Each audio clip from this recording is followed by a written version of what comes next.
قطر ہے۔ اب آپ نثار احمد انصاری سے اردو میں خبریں سنیے۔ پہلے اہم خبروں کا خلاصہ۔ شورا نے کووڈ-19 اور صنفی مساوات جینڈر ایکویلٹی پر منعقدہ کانفرنس میں حصہ لیا۔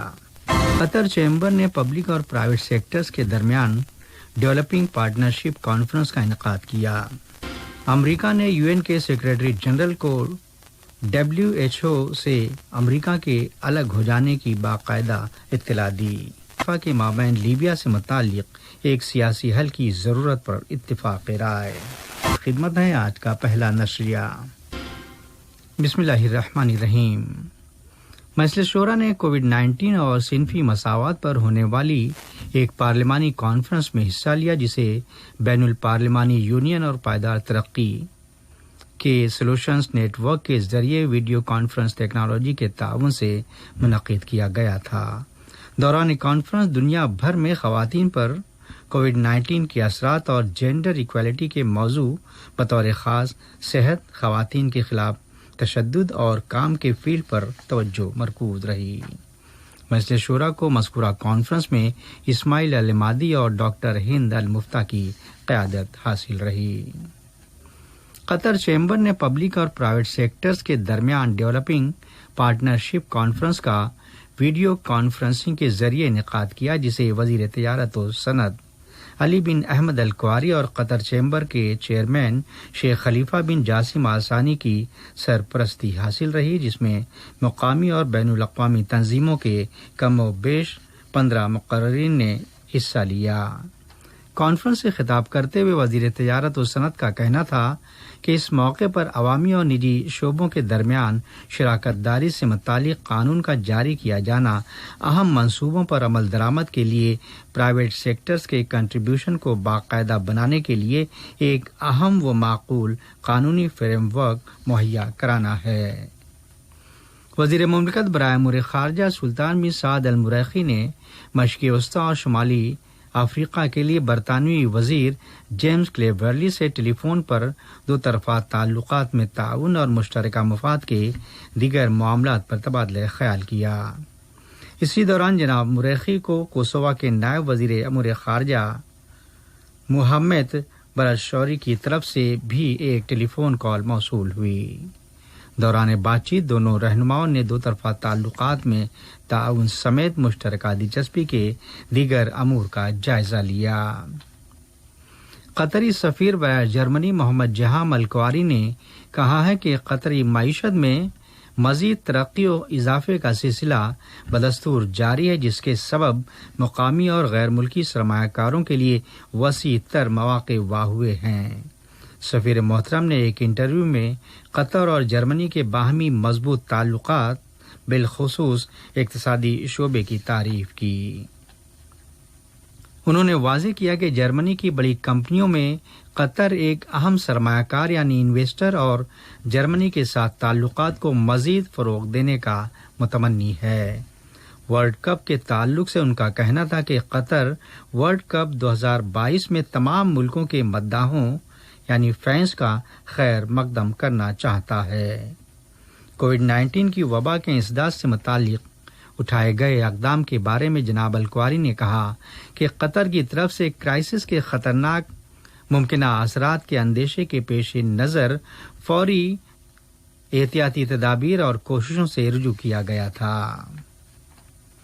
وزارت صحت نے کل بروز منگل جولائی کی 7 تاریخ گزشتہ 24 گھنٹوں کے دوران کووڈ-19 کا شکار 1005 مریضوں کی صحتیابی اور ایک شخص کے انتقال کا اعلان کیا۔ اس طرح قطر میں وائرس سے شفا پانے والوں کی مجموعی تعداد 94,903 ہو گئی۔ خبر کے مطابق 61 سالہ ملحوق کو ضروری طبی کیئر فراہم کی جا رہی تھی۔ نیز کہا گیا کہ کورونا وائرس کے 600 نئے مصدقہ معاملات پائے گئے ہیں۔ ان تمام متاثرین کو آئسولیٹ کرنے کے بعد زیر علاج رکھا گیا ہے۔ وزارت صحت کا مزید کہنا تھا کہ وائرس کے عدم پھیلاؤ کے لیے کی جانے والی کوششوں میں کامیابی ملتی جا رہی ہے، جس کا بیان ثبوت انفیکشن کے گراف میں بتدریج گراوٹ ہے۔ دریاسنا احمد میڈیکل کارپوریشن نے طبی مشاورت کے بغیر سپلیمنٹس کے اضافی استعمال سے متنبہ کیا ہے۔ کارپوریشن کا کہنا ہے کہ اس کے خطرناک حد تک سائیڈ ایفیکٹس ہو سکتے ہیں۔ ادھر دنیا بھر میں کووڈ-19 کی وبا کے مریضوں کی تعداد 11.8 ملین سے تجاوز کر گئی ہے، جبکہ 5,40,000 کے قریب افراد لقمہ اجل بنے ہیں۔ خبر کے مطابق لاطینی امریکہ اور کیریبین خطے میں کووڈ-19 کے متاثرین کی تعداد 3 ملین سے زیادہ ہو گئی، جبکہ برازیل میں خطے کے نصف سے زائد کیسز پائے جاتے ہیں۔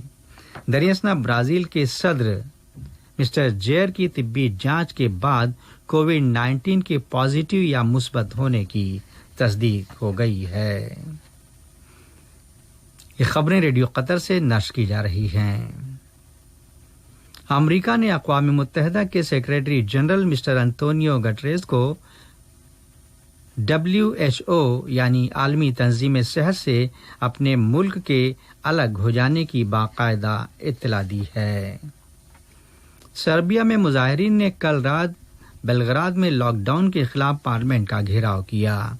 واضح رہے حکومت نے دارالحکومت میں اس ویکینڈ پر وائرس کے پھیلاؤ کی روک تھام کے لیے لاک ڈاؤن پلان کا اعلان کیا تھا، جس کے بعد مظاہرہ کیا گیا۔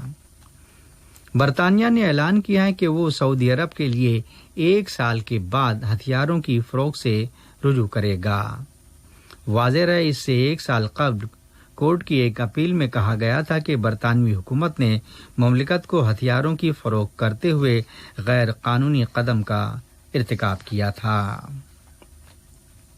مصر، فرانس، جرمنی اور اردن نے اسرائیل سے اصرار کیا ہے کہ وہ مقبوضہ غرب اردن کے حصوں کو ضم کرنے کے منصوبوں کو ترک کر دے، نیز خبردار کیا کہ اس قسم کا کوئی بھی انتہائی قدم تعلقات پر منفی اثرات مرتب کر سکتا ہے۔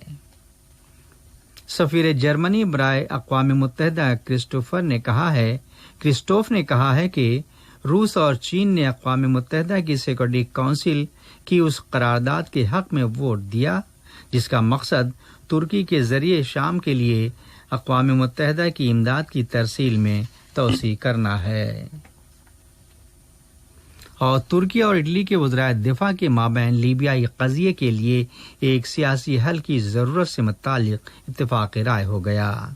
ترک وزیر دفاع ہلوسی اکار کا ایک بیان میں کہنا تھا کہ ترکی اور اٹلی کی متعدد موضوعات سے متعلق مشترکہ اور ایک جیسی رائے ہے، نیز کہا کہ دونوں ممالک کے درمیان سیکورٹی اور دفاع میں تعاون سے بحیرہ روم کے خطے کو فائدہ پہنچے گا، جبکہ اطالوی وزیر دفاع لورینزو کا کہنا تھا کہ بحیرہ متوسط کے خطے میں حصول استحکام کے لیے تمام فریقوں کو ایک ساتھ مل کر کام کرنے کی ضرورت ہے۔